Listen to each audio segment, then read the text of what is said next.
Coruscant is one of the most iconic planets of Star Wars. It's an entire planet covered in city that's kilometers deep. And it's been that way for thousands of years. So it's got a lot of history, and it has a massive amount of infrastructure, and just millions and millions of people live here and go about their daily lives. When we think about Coruscant, we think about it as metropolis, like the ultimate city. Any big city, one of the things that's most exciting about it is the massive amount of variety, both in terms of the people who live there, in terms of the environments, the neighborhoods, in terms of all the different things you can see and do in a city. So it was really important to us in developing Coruscant. Like, this isn't just a city, it's a city world. And that's why we had to create just a massiveness and a depth and a vastness that you would almost get there and be astounded and feel small the first time you walked into Coruscant. In designing Star Wars worlds, you always start with something true to life. And you change it just a bit. Now, the difference between Coruscant is, like, you're not changing it just a bit, you're changing it a lot. You're going the distance both directions. Whereas you might have, 50 stories on a building. What would that building look like if it was 1,000 stories? What would the Senate look like 3,000 years prior to the prequels? So there is a little bit of pulling elements from the movies, a little bit of pulling elements from the artistic ideas that some of the other artists have had. But then taking those elements and marrying them into stuff that exists in real life and stuff that has been already established in the KOTOR franchise. Some of the first major differences with Coruscant over any other planet, the obvious ones are there's absolutely no terrain on this planet. Zero. That in itself brings up a lot of interesting dilemmas. We have to think of how to build a planet with no terrain. Building a planet from the ground up is a major issue. The main building block is terrain. How do we build it without that? What we did is basically go through iteration after iteration after iteration just to build the space. The scale of Coruscant is massive. A lot of games have cities and a lot of games have huge areas, but no game has done this combination of the two, a huge city area, like to the degree that we have.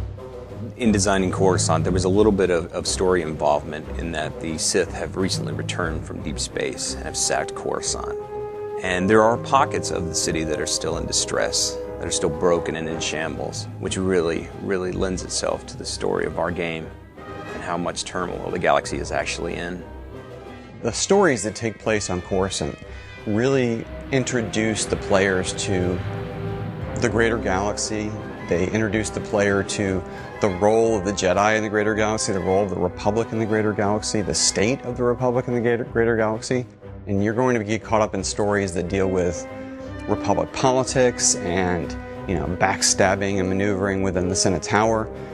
You might be at the top of the planet where it's seeing skyline, it's very pretty, you see sunset. As you travel further below the city, you might go down to the first level down and it's a little bit dirtier. There's going to be a little bit more everyday travel. The next step might be to where you're ending up in a mob-ruled area where potentially this planet at one point was bombed. We all know that. Further down, there's going to be complete gang warfare. What we wanted to do was add a little bit of the Coruscant that you hadn't seen yet. What powers these huge buildings, these buildings that stretch, kilometers into the sky? Where's the electrical system? Where's the plumbing? Where's the sewages? The sewage systems. Those kinds of things you've never seen.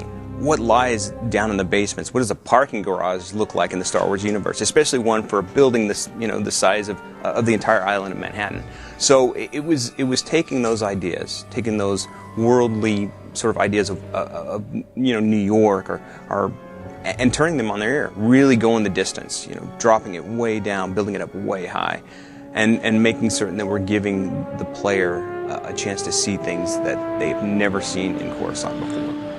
Coruscant is the symbol of all the hope for democracy and civilization in the galaxy. And even though it's got its flaws and it's not perfect in a lot of ways, it's also got its beauty and its integrity in some ways. And there's people there who are trying to live a good life and do the right thing and want to see the galaxy be a safe and peaceful and happy place. So we really took a lot of care to make sure that players get to experience some of that at Coruscant, get to experience what it is that makes the Republic special, makes it worth fighting for, makes it worth dying for.